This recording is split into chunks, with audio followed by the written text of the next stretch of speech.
The NSE-listed Oando has announced the sale of its East Horizon gas company to Seven Energy International for $250 million. Now, joining me to discuss what this transaction means for the energy company, and being joined in the studio by Bolaji Osunsanya. He's the Chief Executive Officer of Oanda Gas and Power. Thank you so much, Bolaji, for joining us on the program. Let's talk about this. Bring us up to speed on this deal, $250 million.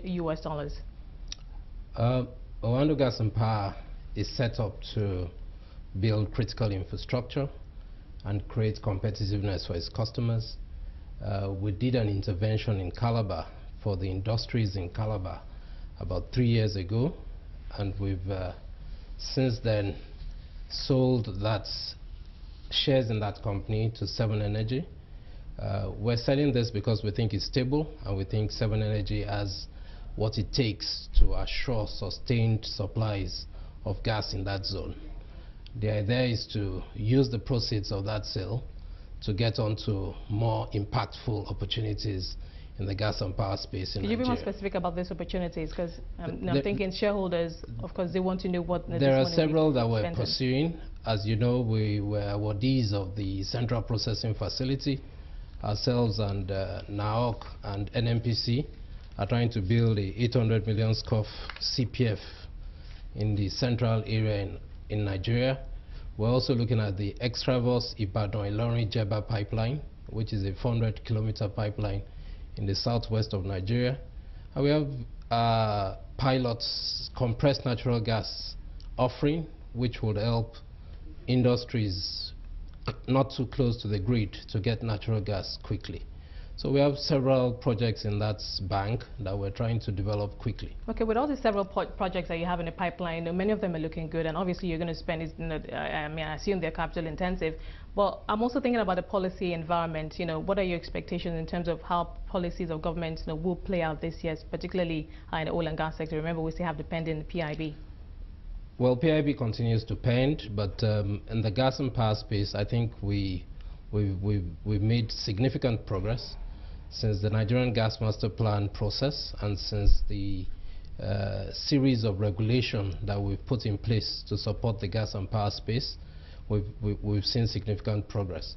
The only requirement now is support for infrastructure developments in the gas and power space, and what is left is probably credit enhancements to make the commercial arrangements in that zone a little more bankable.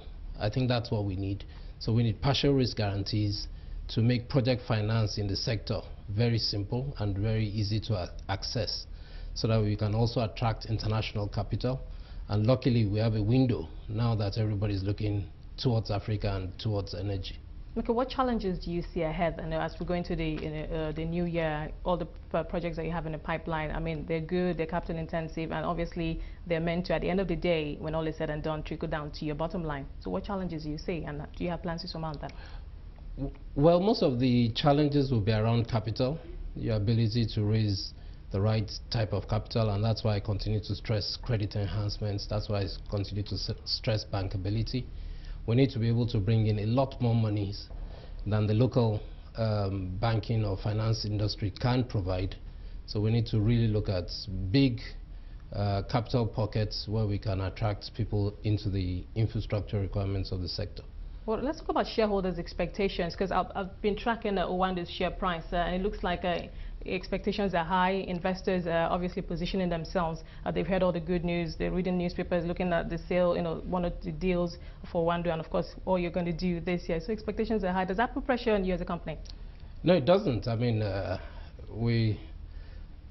think the pressure in Oando is inherent. We're always a pressured company trying to outperform. Unfortunately, things haven't been to expectation in the past, because we've tried to mature some of these opportunities. Thankfully, all those opportunities are coming to the fore now, and I think the market is beginning to appreciate all the preparation in the past. Okay, so we look forward with enthusiasm to the future. Okay, looking at the end of 2014, what would have been the biggest story for Oando? I think it will be highlight this year. Yeah, I think at the end of the year, it will be the fact that our diversification strategy that started 4 or 5 years ago is beginning to take root.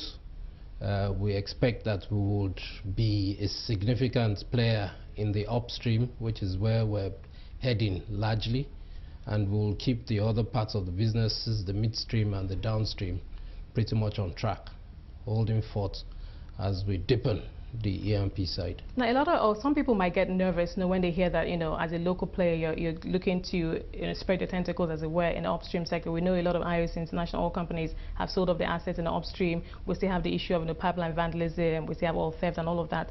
How confident are you that you will do well there? Well, I think first is to say it's a diversified and integrated platform we have. So you have your inbuilt hedges in the way we've designed the portfolio. But more importantly is to say we're a local company. We think some of these challenges require just being there and putting your mind to the issues. Even the security issues are not unsurmountable. We have to be very pragmatic in the way we approach them, and I think we would find solutions to them. All right, thank you so much, Bolaji, for bringing us up to speed on that deal, and of course all that Oando will be doing this year going forward. I've been talking to Bolaji Osunsanya. He's the CEO of Oanda Gas and Power.